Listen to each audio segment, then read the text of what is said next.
Hi, everyone. Welcome back to another solo episode of the Real Stuff podcast. For this solo, I decided to go in kind of a different direction, and instead of picking a topic and kind of diving into my thoughts on said topic, I instead wanted to tell a story.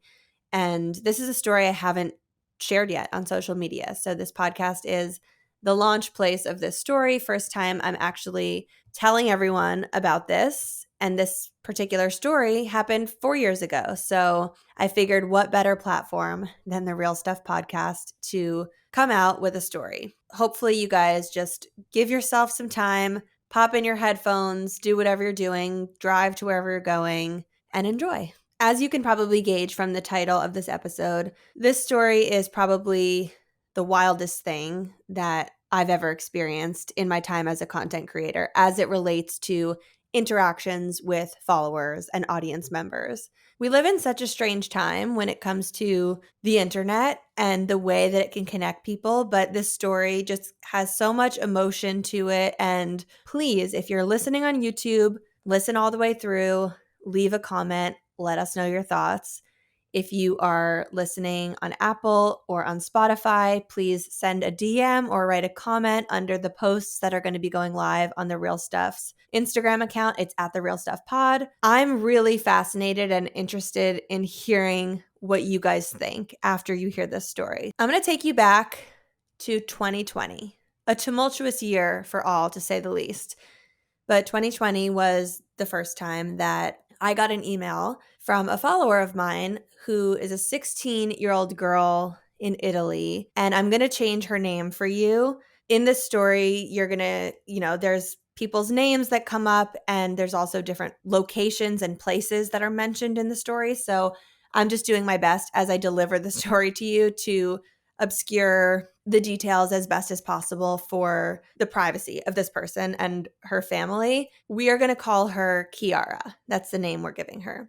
So in 2020, I was spending some time with my husband's family out at their house, and I got an email from a 16-year-old follower of mine in Italy.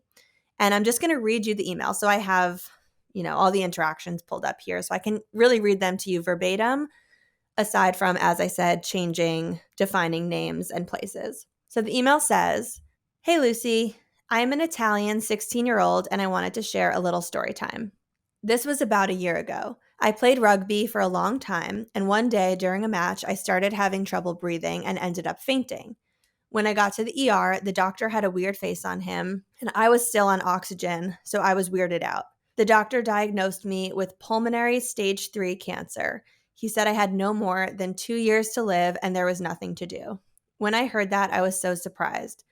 Just an hour earlier, I was playing rugby, and then I was being told I was going to die. Since then, I have spent more or less 100 days in the hospitals for exams and stuff. But the rest I've spent in and around the world, around Italy, trying new things and just living my life. All the time spent in the hospital, I have been watching your videos, and I have completely fallen in love with you. You are so smart, bright, talented, and radiate joy and love for life. I've been seeing a psychologist for a while, and they have been trying to, quote, approach death happily. They have asked me many times what I am afraid of leaving behind. Well, of course, my family, friends, and loved ones, but people like you, which I know just from YouTube, make me less afraid of leaving. Young people like you make me believe that whatever will happen in the world, it will all be fine because you will be able to make a change. This whole virus thing caused me to stop my traveling. I went to my mountain house to live what are probably going to be my last months. I just wanted to let you know that I am happy.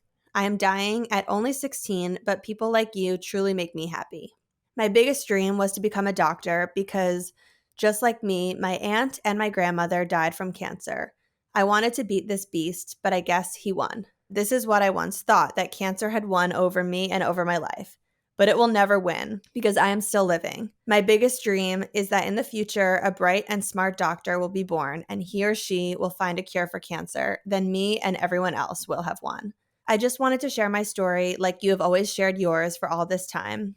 If you ever get the chance to visit Italy, go to a small village in," and then she mentioned the location and the name of the village. "It's where my mountain house is, and it has beautiful waterfalls where I'm standing right now. I love you so much, Lucie. I hope you will be able to live the life you wish for, whatever it is. Say hello to Michael, your sister, and all your family. Never forget you are someone's idol, mine in this case. XOXO from Kiara. And once again, Kiara is not her real name. I'm changing it. So, even just reading back that email, I'm reminded of kind of the emotions that I felt when I first received that email. Because at the time, I'm used to getting emails of people saying, I watched you eat pizza for 5 days and you really brightened my day. Or, someone writing something funny about a lighthearted lifestyle video I made. And here was probably the heaviest email I've ever received, but simultaneously one of the lightest, sweetest, just most poignant messages from this young girl. Everything about that email was inspiring to me. I felt like I would absolutely love the chance to talk to her before she passes, and even just her mindset on life and how short it is and how she just wants people to be happy while they're here. I found that there was such a profound message to share there that I knew immediately that I wanted to share her story with my audience if she was open to letting me do so. I immediately wrote back to her, and my email back says, "Oh my gosh, you are the absolute sweetest, most magical human being I've ever come across. Your story has moved me greatly. If you're open to it, I would love to set up a video call with you one day soon to meet you. I would love to say hi and send you all my love and talk to you. Perhaps if you're open to it, I could even record a bit of our conversation for a future YouTube video and share your story with the world. Only if you are comfortable with this, of course. Either way, I would absolutely love to connect with you more closely. Let me know your thoughts. Sending you so much love, from Lucie." She wrote back immediately. This is all within a couple days. She wrote back and said, "Lucie, it would be a dream come true for me. I am willing to share my story, but may I ask you to keep it anonymous? I would love so, so, so much to have a video chat with you in order to share my story. I am pretty much always free. Thank you for this opportunity. It just shows the great person you are. XOXO." So now let's fast forward to a couple days later. I set up a Zoom call for me and Kiara, and we hopped on. I actually have the entire Zoom call recorded, and, I look back on it fondly. When I look back, I see this adorable, sweet 16-year-old girl who, as the moment I got on the call with her, I could tell that she looked sick in a way. She was, she in a lot of ways, she looked just like a normal 16-year-old girl, but she was wearing one of those nasal cannulas that you wear when you're in a hospital almost, to give yourself extra oxygen. She had that on. And then the other kind of giveaway to her sickness was her voice, which was just extremely shaky and raspy and weak. We just had the most magical chat. I have the whole thing saved on my computer. It actually was over an hour long, and when I scrubbed through it, we're talking about everything from her travels with her family. She's telling me about her school situation and how she's now out of school, mostly because of the cancer, but also due to COVID and being immunocompromised, and how she was kind of isolated. She told me what she did every day. We talked a lot about her travels. I remember she told me that when she went to Australia, she saw that the toilet flushed the opposite direction that it does in other places, and that was fascinating to her. She asked me so many questions about Michael and Allie, and she's just clearly was an avid follower. I told her so much about what was going on the East Coast of the US. It felt like we were these two girls on opposite sides of the world who just had so much admiration for one another and just got to have this great hour-long connection, which is so rare for me to have with a follower. And I will always remember the conversation. I got off the call. I called my sister. I'm telling her how sweet she was. Michael was enamored.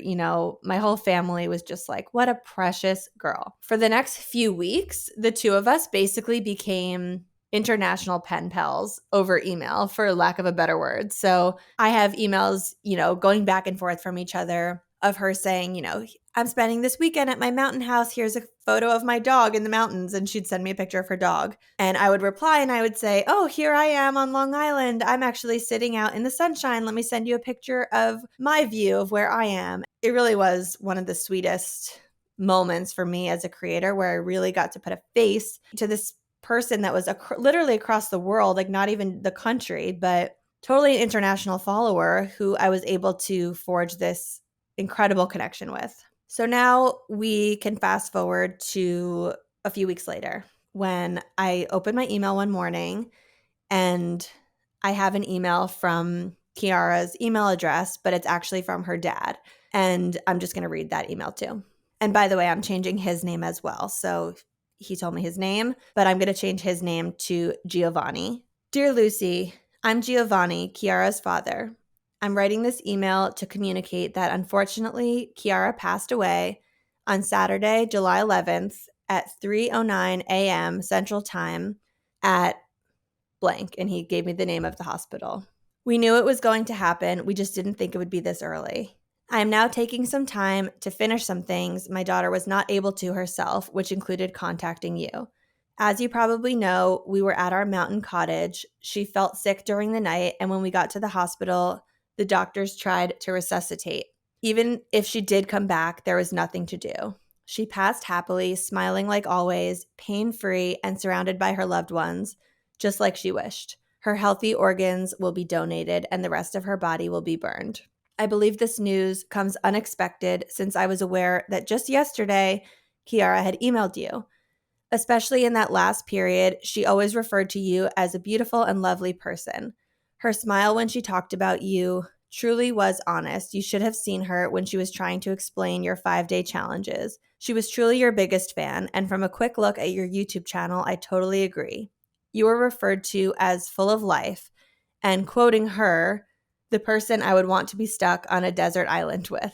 She also mentioned you were planning to make a video sharing her story, and I'm truly deeply sorry, but I'll need to ask you to keep her name private as well. I'm a diplomatic figure, and having my daughter's name released now that she has passed could cause some security/privacy issues, but having bits of her voice would be totally okay. Me and my wife would be thrilled to see whatever you come up with, and we will be the first ones to watch, and as the youth say, subscribe to your channel. I am again very sorry if this changed any of your video making plans. We hope you will understand. Furthermore, I have numerous contacts in the Italian film industry as well as digital entrepreneurs, which if you wish, I would be open to sharing with you. I know Kiara was planning to write a letter to you. Unfortunately, she didn't get the time for that, but I'm also aware that she had started recording voice messages for people to listen to once she had passed. Unfortunately, I was only able to find one for now, which maybe will be the only one. Still, I will attach it down below for you to listen to. I hope the format is okay. I'd like to welcome you to Italy anytime, anywhere. You will always be welcome in our family and in our home. If you happen to come to Italy, please let us know. We will arrange a time to meet if you wish. Lastly, I'd like to thank you as her father because you truly made my daughter happier than she has ever been. From the moment she got sick, she has never stopped smiling. Knowing she was going to die made her only more willing to live. Right before she passed, she told me to tell you that you deserve your happy ending. She said you would have understood. We will be using this inbox for all communication regarding Kiara, so please, if you need, email this address. Thank you, Giovanni. Woo! Okay, so I get this devastating email that also has so many light spots, as you can hear. Her positive attitude is unmatched. First of all, I read this email, my first thought is sadness because she's died. It really felt like I was losing a friend. You know, I to this point in my life, I don't have friends that are, my age or younger that are gone. We had really just been communicating the day before. So it was really a devastating email to wake up to.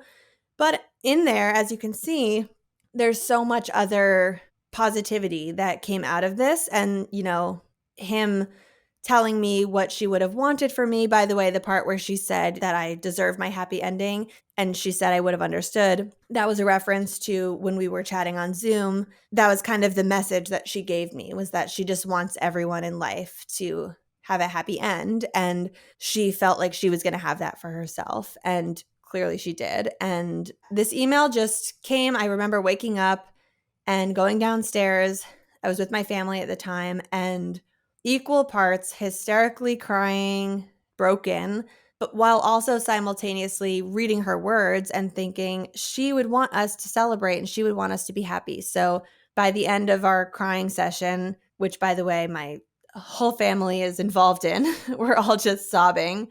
and hugging each other, we turn on some music and we started dancing, and we had a little morning dance party on Kiara's behalf, and it turned into a little beautiful moment for my family. Where we're at now with my YouTube video was that when I had been in touch with Kiara directly before she passed, she had told me that she was happy for me to make the video, but that she didn't want me to show her face. So she said, you can use my voice and you can use my name, but just don't show me visually. Now, in this email from her dad, he asks me to actually not share her name, which was totally fine with me, of course. By the way, if I'm ever making a video about an actual person, I would never do that without full approval from either the person or, in this case, from her dad and her family. There's this voice recording that her dad had mentioned in this email to me. He said, before she passed away, she was recording some voice notes for people, and he attached the voice note that she had recorded for me. In the spirit of following everyone's wishes here, I'm obviously not going to play the voice note with her actual voice, but I do want to play you guys a clip of the voice note, and I'm going to obscure the voice. So I'm going to make it sound really high, like it's going to sound like a chipmunk kind of voice. But I just want you guys to hear some of what she said in this voice note, because it was a lovely sentiment, and really getting this voice note is what inspired me with the direction I wound up going in when I ultimately started making the YouTube video. So here's a little clip with her voice adjusted. Whatever will happen to me, you were one of the best people I ever met. You were so kind and lovely and beautiful. And what you do is such a great thing. You radiate so much joy and so much love that you make me forget I'm sick. When you're gonna receive this audio, you're probably not gonna be happy because it's gonna mean I'm passed away. But what I want you to know is that it has to be happy. I don't want me to be gone, to be seen as something sad and dramatic. And I am a person of life. I love being happy, and I want that every celebration of me, which is my birthday or my funeral, is happy. So please, Lucie, be happy. Enjoy life. Spend time with your family and your loved ones and live your life. And live it also just a little bit for me as well. But I want you to tell you that you deserve the most beautiful happy ending of all, because you truly try to make others' happy ending be the best. So whatever will happen in the future, keep in mind that you deserve your happy ending. Bye, Lucie. I love you. So many feelings about that voice note, and of course that was what threw me over the edge on this morning when I woke up and got this email. But as I said, my family cried together, and then we danced together, and then I sent an email back to her dad and said, of course I will obscure her voice. If you don't even want me to share anything, I won't share anything. But he seemed to be interested in the story being shared with the subscribers. I mean, it was just such a beautiful tribute to her life and her character. I'm working on my YouTube video, and as soon as it's done, I send it off to her dad. I, of course, want to get final approval from him. And he writes back pretty much immediately, "It is beautiful. It's perfect. My wife and I love it." I don't have that email pulled up, but he just writes back thanking me for it and telling me how meaningful it is for his family. And at this point, I just sort of have the video programmed on my YouTube channel. Like it's uploaded as an unlisted video. I am working on what to title it. I'm working on the description box, and I have a date on my, YouTube content calendar as to when it's going to go out, which was, I think, 2 weeks from that moment. I kind of just move on with my week, and a couple days later, I am sitting at my computer and I get another email from her dad. And this is the moment in the story when everything changes. The drama. Our days this summer have felt so jam-packed, with weekend trips to visit family, friends coming over to stay with us, camp for Milo, being pregnant, and so much more. And to be totally honest, grocery shopping and having meals prepped at home for our family during these weeks has become a struggle. Just this past week, we tried out Green Chef as a family, and it hands down changed our week in a way nothing recently has been able to do. One of my recent favorites from Green Chef is that pork taco salad that you maybe saw on my Instagram stories recently. The photo still makes me salivate. I am dreaming about how delicious that meal was. Green Chef gives you 35 customizable recipe options every week, including dairy-free, gluten-free, vegetarian, and vegan choices. They make it so easy to tailor the menu to your needs. The meals are healthy. I feel really good about giving all of the dishes that they have to Milo, but they're also quick to make, which is probably my number one top priority in this household, at least this summer. And right now, Green Chef subscribers will get 50 free credits to use at ClassPass, which gives you access to thousands of top-rated gyms and fitness studios around the world. Go to greenchef.com/realstuffclass, all one word, for 50% off your first box, plus 50 free credits with ClassPass. That's code RealStuffClass at greenchef.com/RealStuffClass to get 50% off your first box, plus 50 free ClassPass credits. Thank you again to Green Chef, the #1 meal kit for eating well. This is the big moment for me when I just start having a little shift in thought. And I'll just read you the email first, and then we will get into my thoughts. The email says, "Hello, Lucie. I'll be brief. I had an accident at work the other day where my privacy was violated. I need to ask you not only to not share the video, but also to delete any and all traces on your device which reveal Kiara's true identity. Do not be alarmed. These are just precautions. I finally need to ask you to delete all communications between the two of us since they contain sensitive information. I will let you know when the time will come for the video to be shared in safety. Thank you. Finally, do not reply to this email. From Giovanni." So, few things to call out about this email. Number one, as I just read it to you, I don't even know how to describe this. This is a complicated part. But as I told you, his daughter's real name is not Kiara and his real name is not Giovanni. These are names that I have made up for them. I had made this whole YouTube video about the whole story, which included the story of her dad emailing me, and I had changed his name to Giovanni in that video. I had changed her name to Kiara in that video. This email that he sent me uses the names Kiara and Giovanni. And all of a sudden, I'm getting this email where he's referring to his daughter by the fake name and signing it by his fake name. So that was my number one, what is going on? Number two, I'm reading this email and I'm like, what private information could possibly have been leaked in our communications? You have purely just told me the facts about your daughter's passing and sent me a voice note that she recorded for me. I did not get any private information about your family.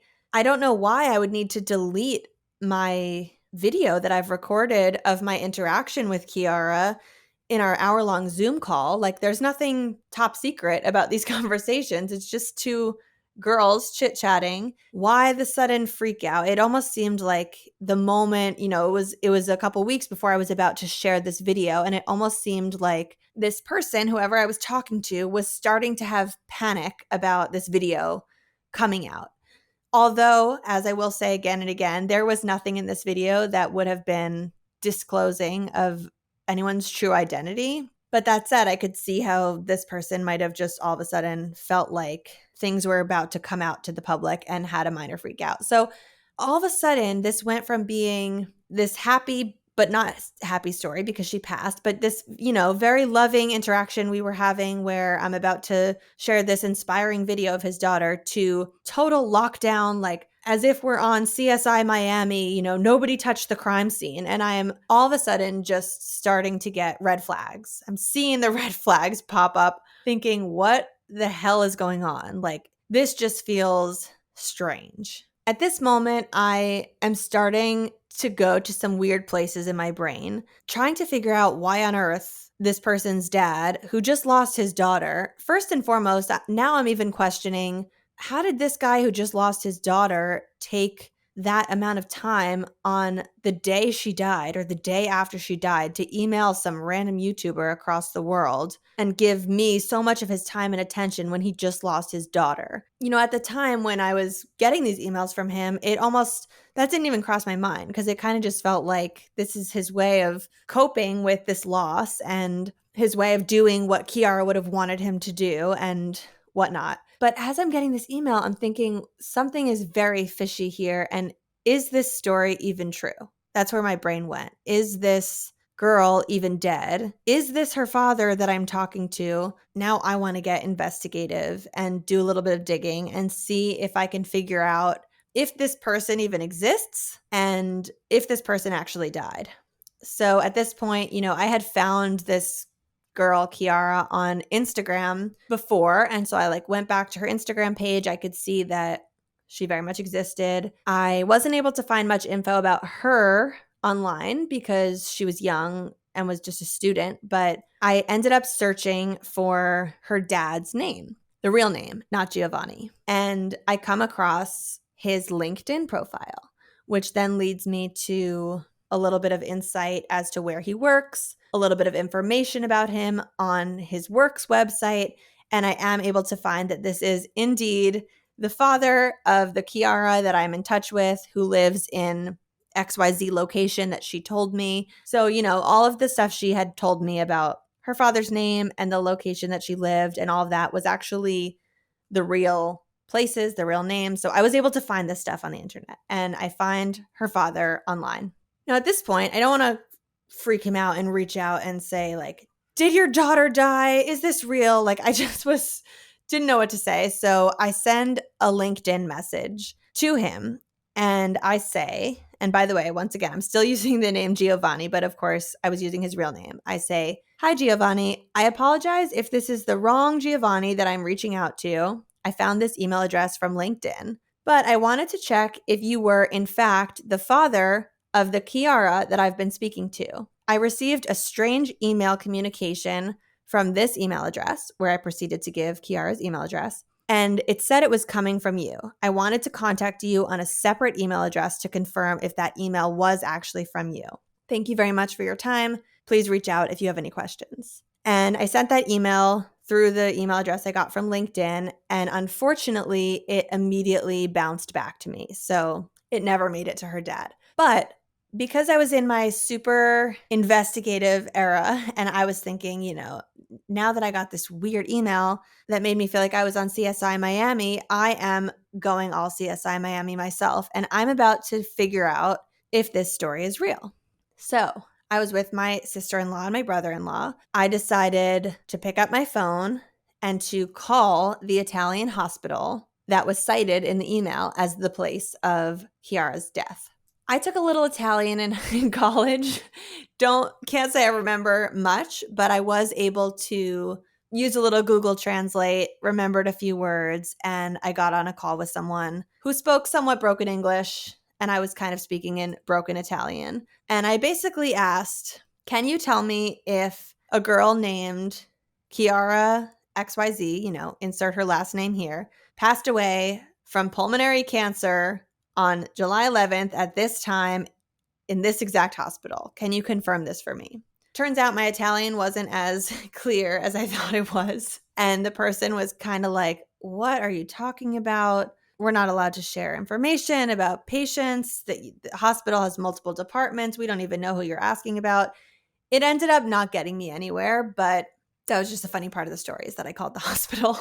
At this point in the story, I was highly skeptical that any of this was real. And I, of course, because of that strange email and because of a handful of other red flags that were popping up around my head, I was kind of regrouping in my head, trying to figure out what to do, if anything, about the situation because I couldn't get through to the dad. The hospital couldn't give me an answer. And I just really wanted to know if this girl was alive. A few days later, I probably should have just dropped it, but I can't even emphasize enough how devastating and shocking this whole situation was from the moment she died up until this, which really put a little strange tinge on the whole thing. Is that a word?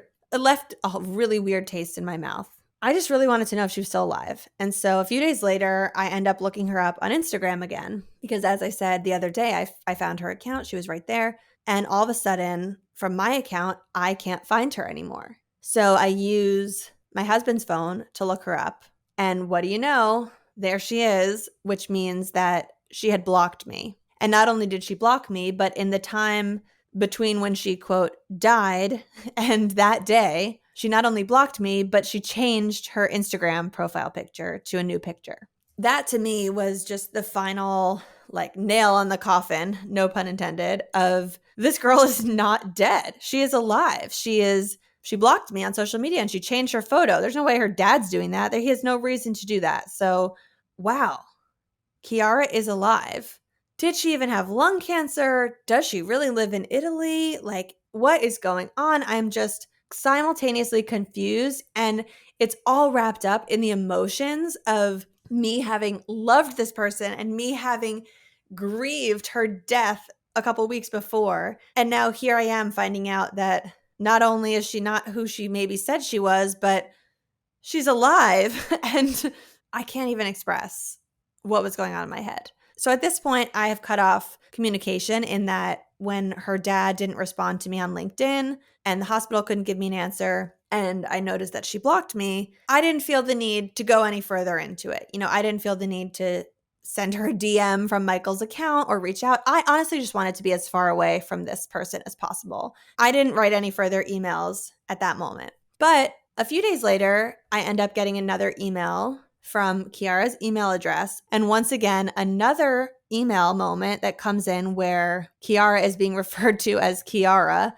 And the email is signed from Giovanni, which once again are not their real names. And the email says, "Hello, Lucie.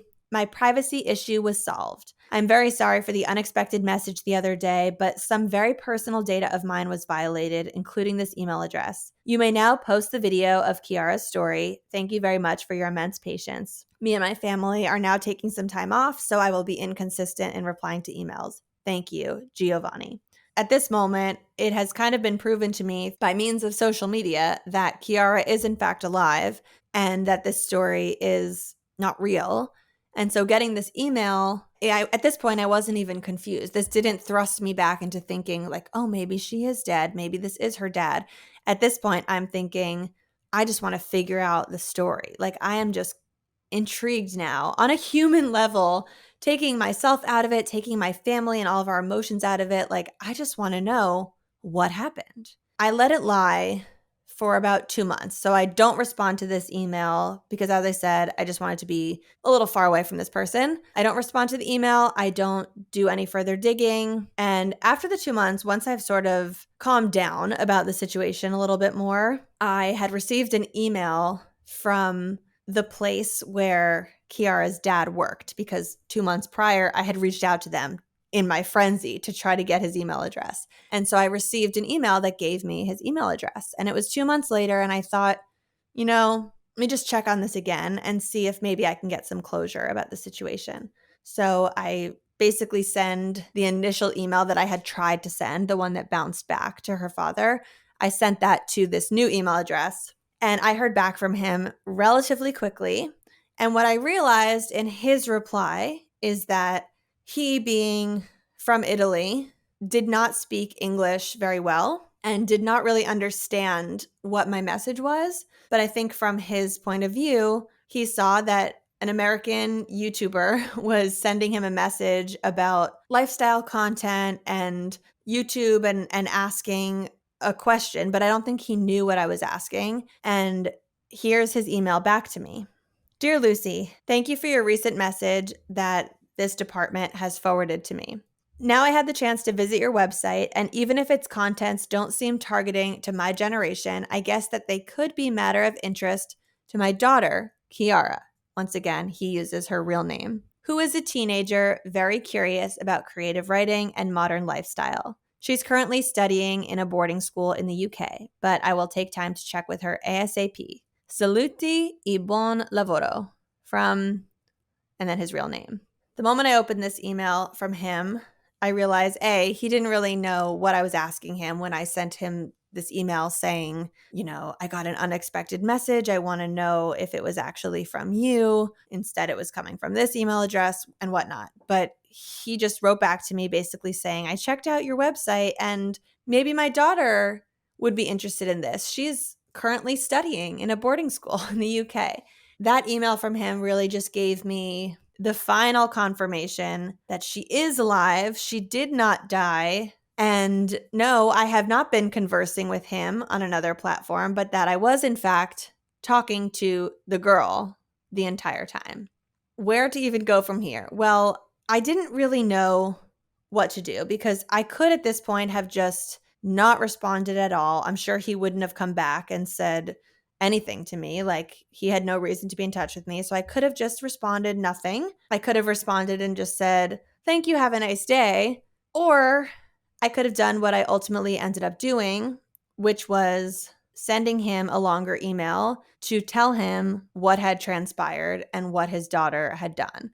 And at this point, I felt it was important that I do so because not that I wanted to get her in trouble, but she's so young and she's a student. And I think that it's important that a figure in her life knows what she had been up to and can stop her from doing this to other people. So here's the message that I sent back to her dad.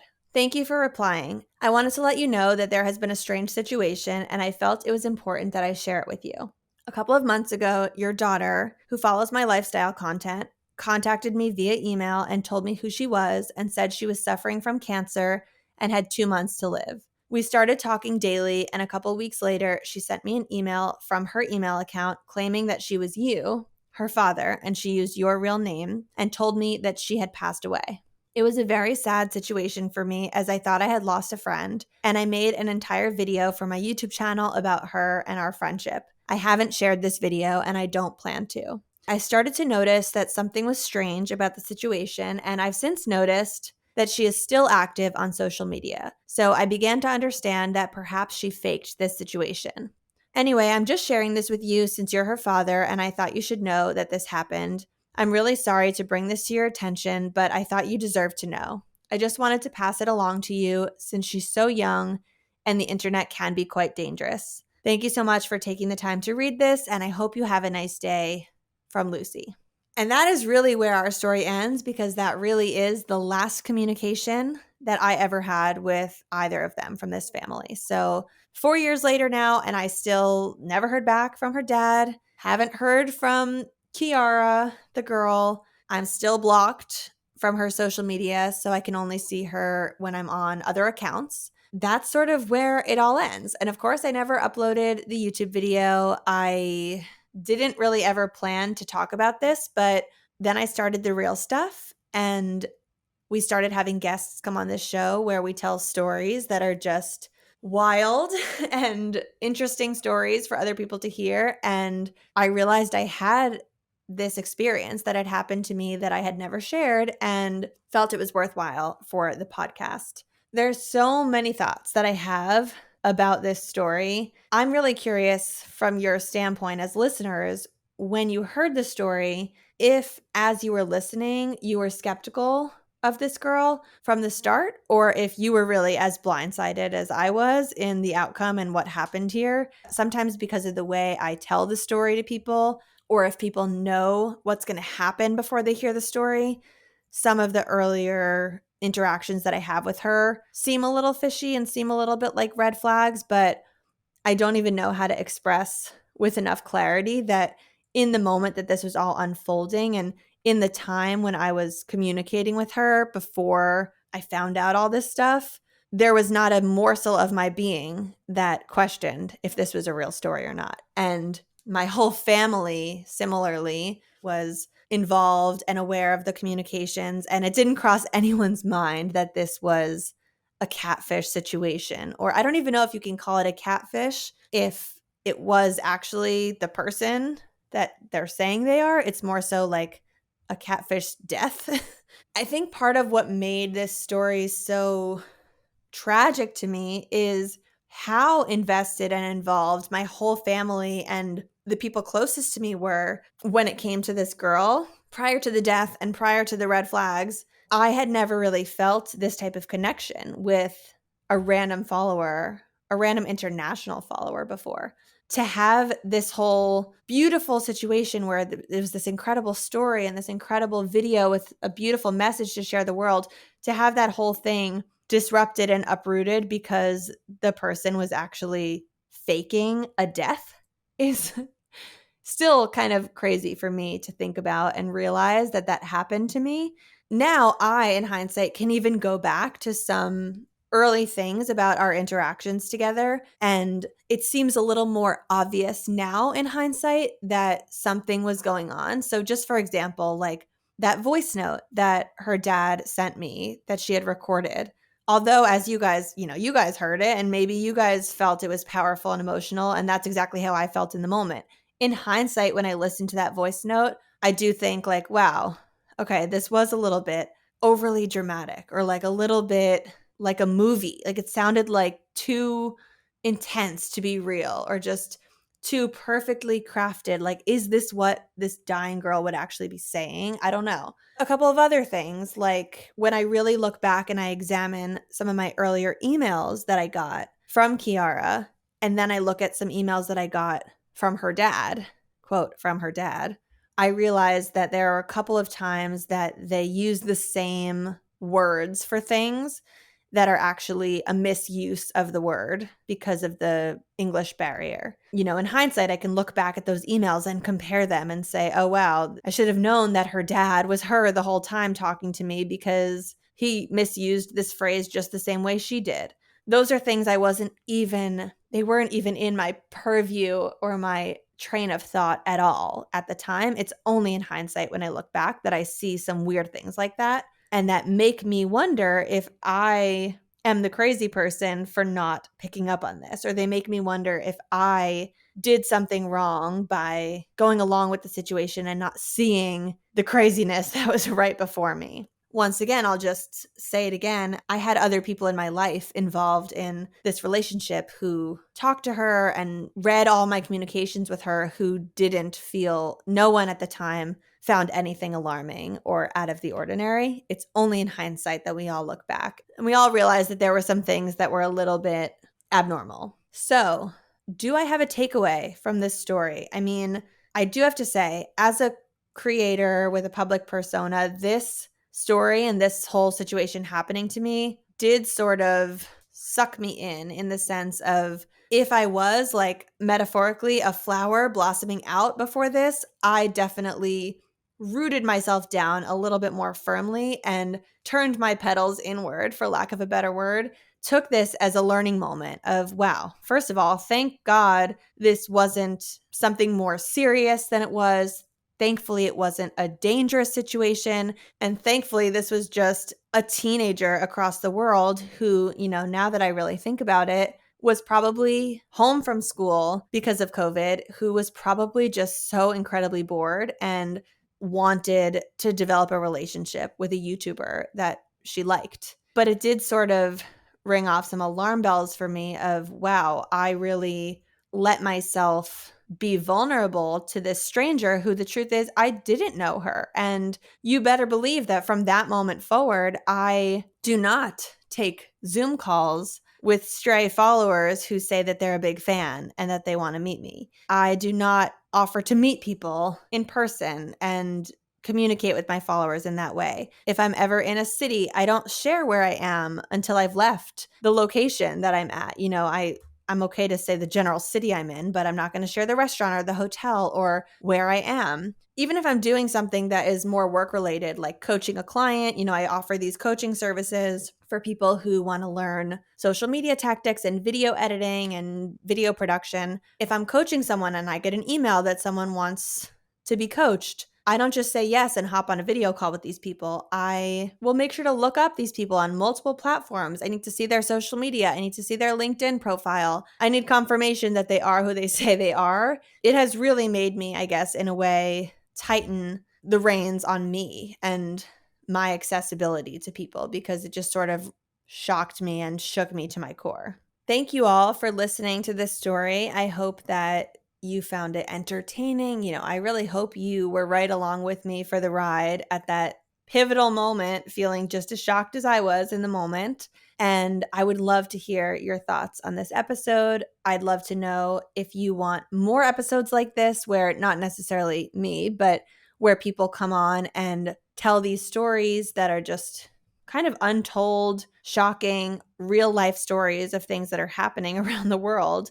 Because I personally think they give such a nice insight into other people and what other people are actually doing with their time. Like the fact that there was this teenage girl in Italy who made up this elaborate story to become friends with a YouTuber. It sounds to me like a movie plot, and it's actually a real life person who took the time and energy and got her family involved in terms of actually giving me her family name and telling me where her family mountain house is. It's just wild to me that there are people that live their lives so very differently from how I live mine, and hopefully differently from how you live yours. But we would love to bring on other audience callers and other audience guests who have stories that are just kind of unbelievable or rare, or things that others would find fascinating. And that's really what I want to do with this podcast, is bring you some of this real stuff that's happening around the world that you would otherwise never hear about. If you are liking the show, please leave us a 5-star rating and review on Apple or Spotify. If you're watching on YouTube, please give the video a thumbs up and drop us a comment. I'm particularly interested to hear what you guys have to say about this story. Thank you for your time. Thank you for listening, and we will see you next week on The Real Stuff. Thank you so much for tuning in to The Real Stuff. I'm Lucie Fink. Don't forget to follow the show on social media at The Real Stuff Pod. And if you're liking these episodes, please head over to Apple Podcasts and leave us a written review. It helps the show so much. And if you're feeling called to come on the show, visit luciefink.com/apply and tell us your story. We'll see you next week for another intimate conversation on The Real Stuff.